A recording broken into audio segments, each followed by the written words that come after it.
좋아요, 구독. 글로원 파트너스 이성웅 이사님과 전화 연결합니다. 이사님 안녕하십니까? 네, 안녕하세요. 네, 반갑습니다.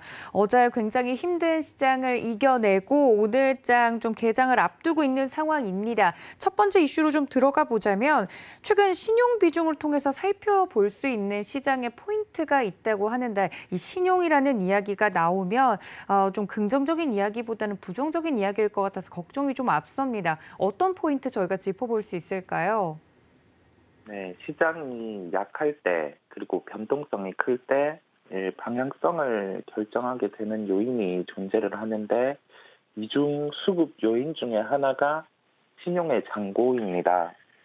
신용 잔고 같은 경우는 단순히 그 수치를 놓고 높다, 낮다라고 판단을 하기보다는 그 과거에 있어 왔던 데이터들을 현재 그 신용 잔고와 대입을 해서 현재 수준이 높은 수준에 있는지 낮은 수준에 있는지를 살펴볼 필요가 있고요.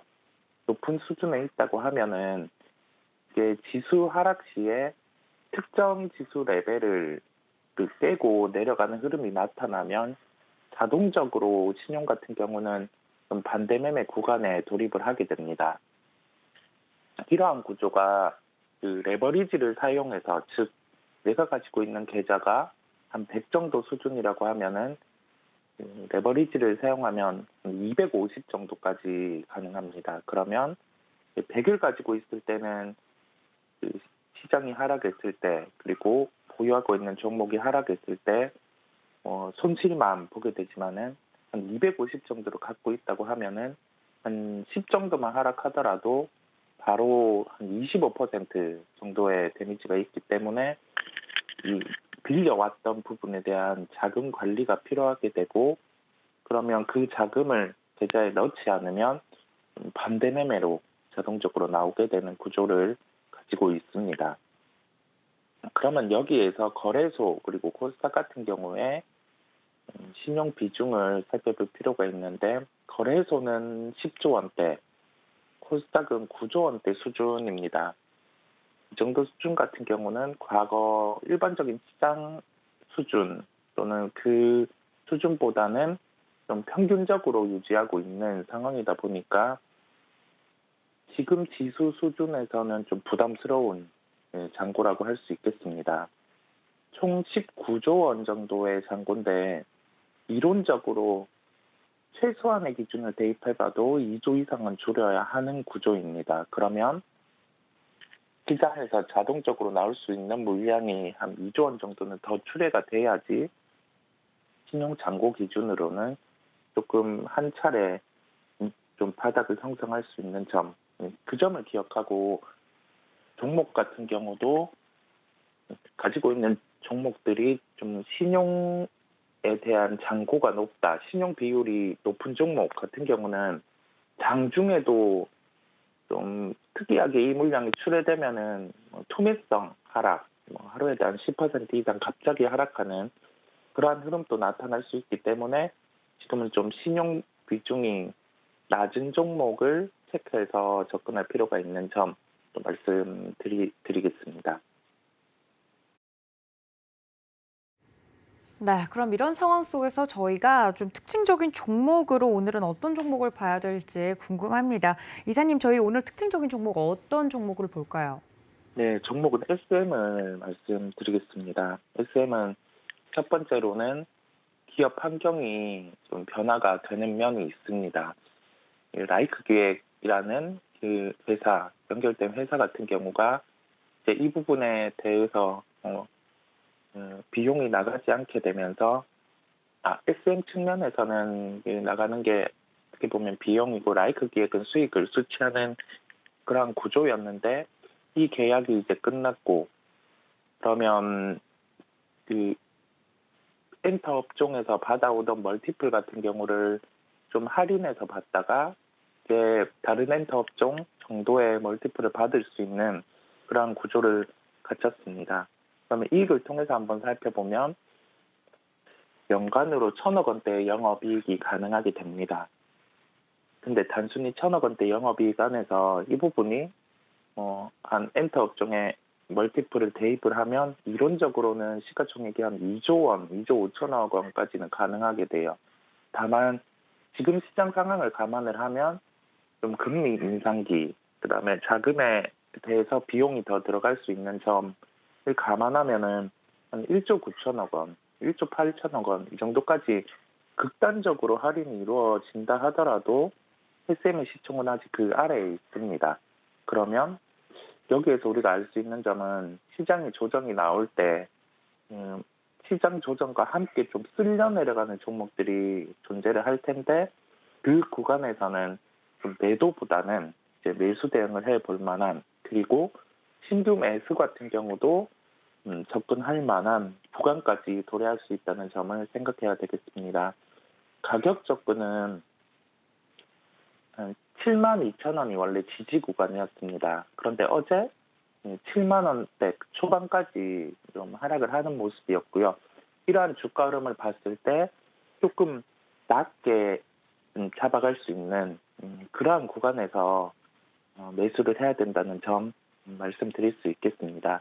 지금 시장은 상승하는 종목을 빠르게 추격해서 따라가기보다는 그 가격대를 기다릴 필요가 있는 점, 전 종목에 공통적으로 해당한다는 점을 강조드리겠고요. SM 같은 경우는 1차적으로는 6만 8천 원대 접근이 가능하고, 만약에 SM 같은 경우가 6만 원 초반까지 하락한다고 하면 그때는 좀 비중을 한 40% 이상 좀 강력하게 가지고 가도 되는 그런 종목이라고 말씀드리겠습니다.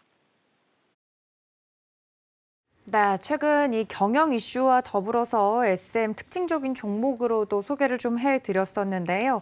오늘의 특징적인 종목 SM 자세하게 좀 설명을 해드렸습니다. 가격 접근이 6만 8천 원대 접근이 가능하다 말씀을 좀 드렸는데 어제 좀 날짜로 좀 이야기를 해보자면 코스닥에서는 주간 개인 매도, 순매도 1순위가 또 SM이었습니다. 주가가 좀 하락하고 있는, 시장과 함께 하락하고 있는 와중에 특징적인 종목으로 SM 설명을 좀 드렸는데 전략적으로 이렇게 가격이 떨어질 때 접근이 가능한 종목 설명을 드렸습니다. 이 점까지 여러분들 체크 포인트로 챙겨가 주시면 좋을 것 같습니다. 자, 다음 이슈로 좀 넘어가 보도록 하겠습니다. 환율에 대한 이야기를 안 할 수 없을 것 같은데요. 비단 우리나라 문제만은 아닙니다만 일단 원달러 환율에만 좀 국한돼서 보면 1,410원에 지금 환율이 육박을 하고 있는 실정입니다. 더 높게 지금 치솟을 것으로 많은 전문가들이 전망하고 있는 가운데 이런 점에서 저희가 좀 체크해야 될 부분 정리를 해주신다고요? 네. 환율 같은 경우가 우선 안정화되지 않으면 시장의 변동성은 계속 커질 수 있습니다. 환율이 안정화돼야지 좀 시장이 안정화될 수 있는 점을 말씀을 드릴 수 있겠고요. 이러한 요인은 1,400원대를 돌파하는 환율이 나타나면서 그 점은 더욱 중요하게 되었습니다.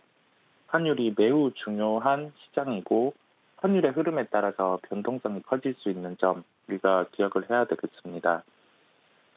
코스피 지수 같은 경우가 2004년 이후에 지수의 장기적인 저점 역할을 했던 그 120개월 이동 평균선을 하회하는 모습이었습니다. 올해 지수 하단 역할을 했던 기술적 지표 구간까지 좀 뚫리고 내려가는 모습인데요. 12개월 후행 PBR 같은 경우, 이 12개월 후행 PBR은 의미하는 바는 이 기업의 실적을 반영을 해서 이제 이 실적 대비 기업에 형성된 시가총액, 이 시가총액에 대입을 해서 지금 거래되는 가격, 그리고 기업이 실제 가지고 있는 장부 가치, 이 부분을 대입을 한 수치인데 우리가 맞이했던 금융위기 이후에 가장 낮은 수준까지 하락을 했습니다. 조금 기술적 지표로도 녹록지 않은 상황이고 좀 우리가 잣대로 살펴보는 그런 지표들이 다 좀 위기를 반영을 하고 있는 상황입니다. 이러한 구간에서는 좀 보수적인 접근, 현금 비중을 이제는 단계적으로 한 60%, 70%이 정도까지 늘려놓은 상황이어야 되고, 그렇지 않더라도 좀 손실이 20% 내에 있는 종목들 같은 경우는 현금화를 통해서 최소한 현금은 50%를 가지고 가는 시장이라고 강조를 드리겠습니다. 이게 왜냐하면 여기에서 신용 잔고 같은 경우가 높은 상황이다 보니까 좀 반대 매매의 가능성이 존재를 하고, 구체적으로 시중 융자율 같은 경우가 5% 이상인 기업 같은 경우는 좀 반대 매매가 더 확대될 수 있다는 점을 생각을 해야 되겠고, 연결해서는 요 환율을 언급드렸듯이 좀 달러 강세가 이게 단순히 좀 우리나라와 연결해서 뭐 시스템 리스크로 확대될 수 있다라고 단정짓기는 그렇지만은 1,450원, 1,500원이 넘어가는 구간에서는 환율을 잡지 못하면 좀 우리나라 자체의 리스크도 불거질 수 있습니다. 그렇다 보니 이 점에 대해서 주시가 필요하겠고, 공격적인 관점보다는 보수적인 관점을 유지하면서 접근해야 된다는 점을 알아두시길 바라겠습니다. 네, 역시나 시장이 어려운 만큼 좀 보수적인 포트폴리오 전략이 필요하다 말씀을 해주셨는데요. 그렇다면 오늘 이런 체크 포인트와 더불어서 저희가 볼 만한 특징적인 종목 어떤 종목일까요? 네, 오늘 말씀드릴 종목은 한국전력을 말씀드리겠습니다. 단순히 실적이 좋아진다, 이 접근보다는 하나의 아이디어로 연결해서 기억을 해두시면 되겠고, 지수 방어적인 성격이 부각되는 종목입니다. 이 시장이 하락할 때 좀 방어적인 요소로 과거에는 뭐 한국전력 아니면 한국가스공사 이러한 종목들이 반대급부로 시장 대비해서 강세를 나타내는 점을 볼 수가 있었는데, 시장이 반등할 때는 또 이런 종목이 약해요. 그렇다 보니 좀 하나의 아이디어로 연결해서 생각할 필요가 있겠고, 가격 접근 같은 경우는 19,800원에 접근 가능하다는 점을 연결해서 말씀드렸습니다. 네, 이렇게 환율이 부담스럽게 오르고 있는 상황에서 특징적인 종목 한국전력 살펴봐 드렸습니다. 한국전력과 관련돼서는 다음 달 1일부터 또 공공요금인 전기요금과 가스요금이 동시에 인상이 될 예정이지요. 이러한 이슈까지 함께 가지고 있는 종목이라는 점까지 여러분들 체크해 주시면 좋을 것 같습니다. 지수 방어적인 성격에서 한국전력 말씀을 드렸습니다. 자, 그렇다면 이사님 오늘장 저희 작전이 좀 필요할 것 같습니다. 간밤에 뉴욕 증시 큰 폭으로 좀 하락하는 모습 보면서 걱정이 앞서는데 저희 오늘은 어떤 전략이 유효할까요?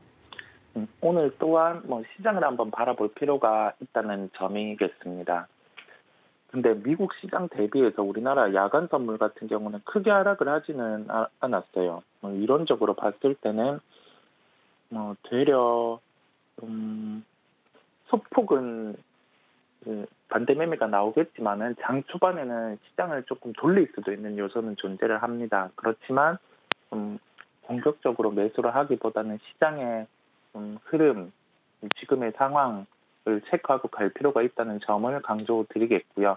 장중 변동성이 오늘은 또 클 수가 있어요. 그렇다 보니 그 점까지 함께 생각하고, 섣부른 매수는 절대 아닌 구간이고, 우리가 생각하는 것보다 한두 번의 추가 하락이 있을 수 있어요. 그 점은 열어두고 보수적인 관점 유지를 하고 시장 대응이 필요하고, 만약에 매매를 돌입하더라도 손절가 같은 경우는 더욱 철저하게 좀 지킬 필요가 있다는 점을 말씀드리겠습니다.